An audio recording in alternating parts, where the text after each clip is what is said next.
वालेकुम स्टूडेंट, आज की वीडियो हमारे पास है टोटल इंटरनल रिफ्लेक्शन के बारे में। तो टोटल इंटरनल रिफ्लेक्शन होता क्या है, किस तरह ये अकर होता है, तो उस पर जाने से पहले हम छोटा सा कॉन्सेप्ट करते हैं। ये देखें ज़रा, अगर हमारे पास एक मीडियम है, दो मीडियम है हमारे पास, एक है हमारे पास एयर यानी कि रेयर मीडियम है, दूसरा हमारे पास है ग्लास का नाम लेते हैं या फिर डेंसर मीडियम है। ठीक है, ये दो मीडियम है, बीच में मैंने ये बाउंड्री बना दी है। स्टूडेंट, अगर इस वाले केस में अगर इस तरह हो कि लाइट रे आए और वो आ रही है एयर मीडियम से यानी कि रेयर मीडियम से, और ये हमारे पास होगा नॉर्मल। ठीक है, और इस तरह का केस हो तो हमारे पास जो लाइट रे होती है वो बेंड होती है टूवर्ड द नॉर्मल, ये चीज़ याद रखें आपने। एक्चुअल में इस लाइट रे ने सीधा जाना था, लेकिन ये रिफ्रैक्शन की वजह से ये बेंड हो चुकी है। लेकिन ये जो बेंड हुई है, ये बेंड हुई है टूवर्ड द नॉर्मल की तरफ बेंड हुई, जिसकी वजह से जो आर है वो अब छोटा हो चुका है as compare to I.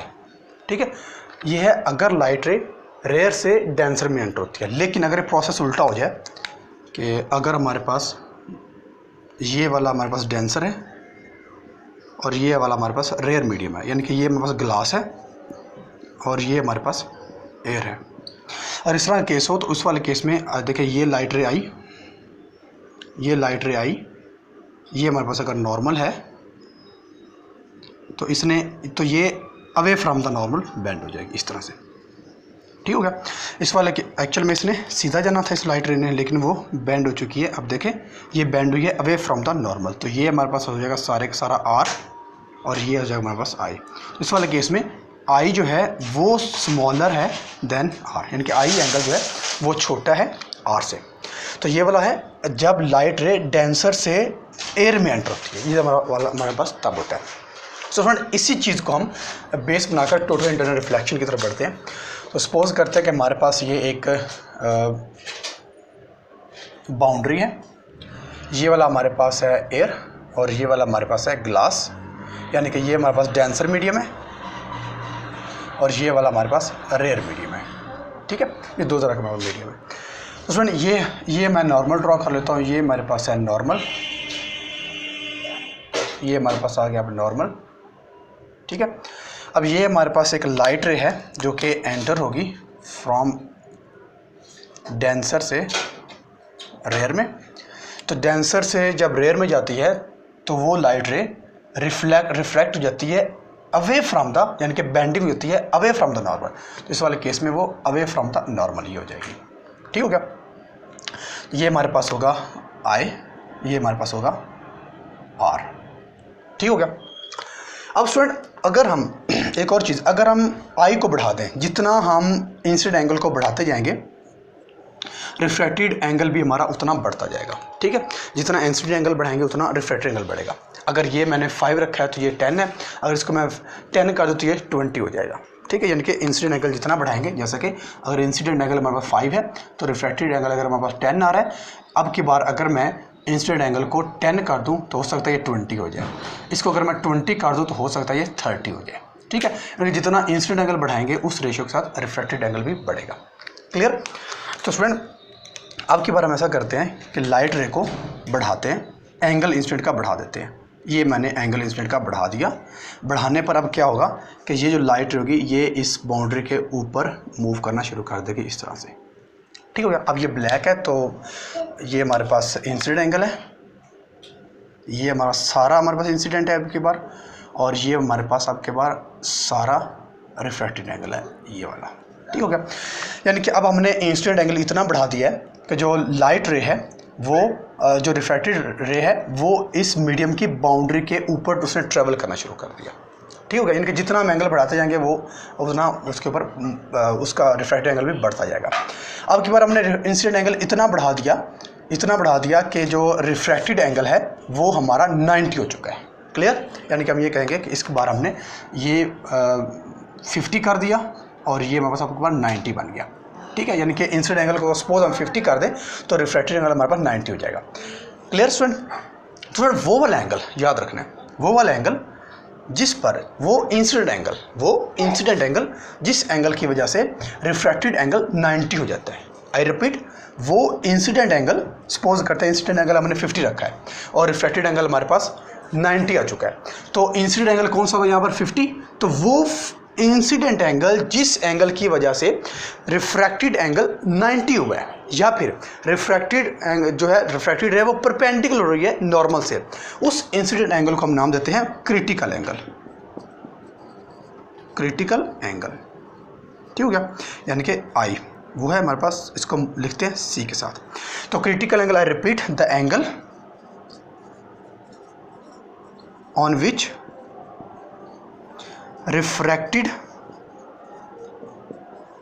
angle becomes 90 degree, that incident angle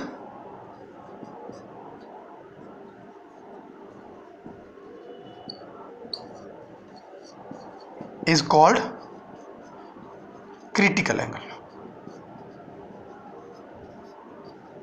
friend ये बात क्लियर हुई? ओके, मैं रिपीट कर देता हूँ कि इंसिडेंट एंगल अगर हमारे पास कम है तो रिफ्रैक्टेड एंगल भी मतलब कुछ ना कुछ होगा। इंसिडेंट एंगल अगर हम बढ़ा दें तो रिफ्रैक्टेड एंगल और बढ़ जाएगा। इंसिडेंट एंगल और बढ़ाया, रिफ्रैक्टेड एंगल और बढ़ा। एक ऐसी सिचुएशन आ जाएगी कि जब हम क्रिटिकल इंसिडेंट एंगल एक खास हद तक बढ़ाएंगे तो रिफ्रैक्टेड एंगल हमारे पास 190 हो जाएगा। यानी कि ये मैंने एग्जांपल लिखी है कि अगर सपोज करते हैं कि इंसिडेंट एंगल हमारे पास 5 है तो क्रिटिकल एंगल हमारे पास 10 होगा। ये एग्जाम्पल है, सपोज है। तो हम इंसिडेंट एंगल को कितना बढ़ाएं कि रिफ्रैक्टेड एंगल 90 हो जाए, वो जो कितना होगा ना इंसिडेंट एंगल, उसको हम बोल देंगे क्रिटिकल एंगल। या फिर हम इसको यूं भी डिफाइन करते हैं, the incident angle eight which refracted angle becomes 90। ठीक है, यानी कि रिफ्रैक्टेड रे जो है वो नॉर्मल के साथ अगर परपेंडिकुलर हो जाए, 90 बना दे जिस इंसिडेंट एंगल पर, उस इंसिडेंट एंगल को हम नाम देंगे क्रिटिकल एंगल। उस क्रिटिकल एंगल को हम लिखते हैं सी के साथ। ये बात क्लियर हुई? अब स्टूडेंट देखें, अगर हम इंसिडेंट एंगल और बढ़ा दें, अब की बार हम ये 50 से बढ़ाकर हम 70 ले जाते हैं, तो ये रिफ्रैक्टेड एंगल क्या 90 रहेगा? नहीं, ये बढ़ जाएगा। हो सकता है ये 100 हो जाए, सपोज है, ठीक है, हो सकता है 110 हो जाए। यानी कि अब हम ऐसे ही करते हैं, अब क्रिटिकल, अब इंसिडेंट एंगल को हम बढ़ा देते हैं। तो मैंने ये इंसिडेंट एंगल को बढ़ा दिया। अब की बार क्या होगा कि जो एंगल है वो पहले 90 था क्रिटिकल की वजह से, अब वो बढ़ जाएगा 100 पर। तो ये हमारे पास जो एंगल बढ़ेगा ये लाइट को वापस रिफ्लेक्ट कर देगा अपने ही मीडियम में। ठीक हो गया? तो ये हमारे पास कुछ इस तरह से आएगी। ये बात समझाएगा student?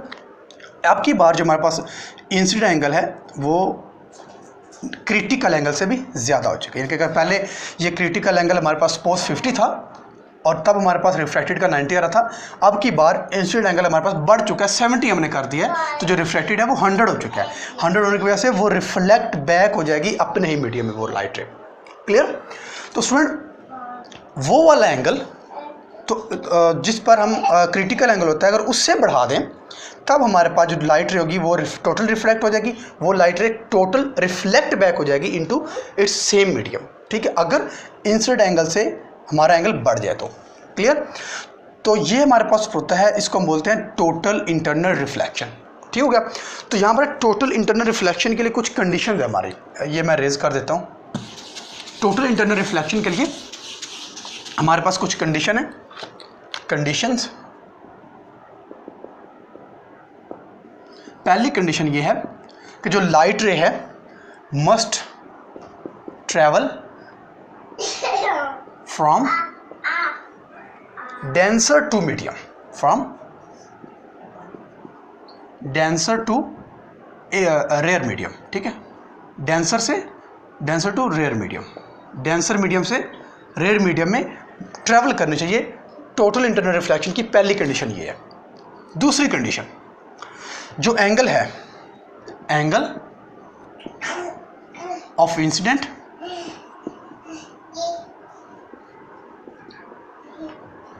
must be greater than